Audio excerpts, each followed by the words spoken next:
বিষক্রিয়ায় মৃত্যু হলো এক ব্যক্তির। চিকিৎসাধীন পরিবারের বাকি 4 সদস্য। ঘটনাকে কেন্দ্র করে সোমবার সকাল নাগাদ চাঞ্চল্য ছড়ায় শিলিগুড়ি পুর নিগমের 34 নং ওয়ার্ডের সূর্যসেন কলোনি এ ব্লকে। মৃত ওই ব্যক্তির নাম মনোজ কর্মকার।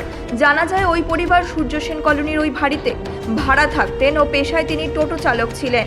স্থানীয় সূত্রে জানা গিয়েছে, শনিবার মৃত ব্যক্তি তার পরিবারের বাকি 4 সদস্যদের সাথে দুপুরে খাওয়া দাওয়া করেন।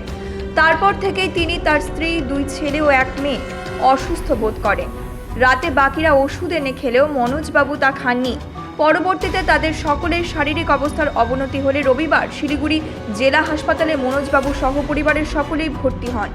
তবে সোমবার সকালে মনোজবাবুর মৃত্যু হয় এবং আশঙ্কাজনক অবস্থায় তার বড় ছেলেকে উত্তরবঙ্গ মেডিকেল কলেজ হাসপাতালে ভর্তি করা হয়। বর্তমানে জেলা হাসপাতালে চিকিৎসাধীন রয়েছেন মনোজবাবুর স্ত্রী, মেয়ে ও 1 ছেলে। ঘটনার খবর পেয়ে সোমবার বিকেলে শিলিগুড়ি জেলা হাসপাতালে যান 34 নম্বর ওয়ার্ডের কাউন্সিলর বিমান তপাদার। ঘটনায় শোকের ছায়া নেমে আসে এলাকায়। আমাদের তো দুপুরবেলা ও পূজায় যে আছে তার বান্ধবী এসে আমাদেরকে বললো যে বাড়িয়ালির নাম্বারটা আছে। তখন আমি বললাম যে বাড়িয়ালির নাম্বারটা তো আমার মনে ভুল হয়েছে, পাশে বেড়ে একজনকে বললাম, ওর কাছে নাম্বারটা ছিল। তারপরে ও ফোন করলো।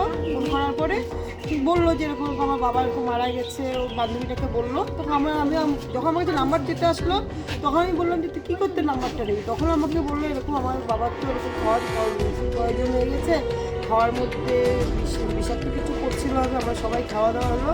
খাওয়া দাওয়া হওয়ার পরে তো আমরা বললাম বাবা মারা গেছে।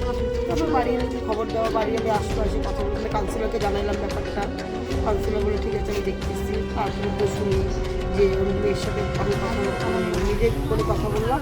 কথা বলার পরে তখন শুনলাম যে এরকম খাওয়ার সাথে বিষাক্ত কিছু কী হয়েছে, কী খাওয়ার সাথে হয়েছে।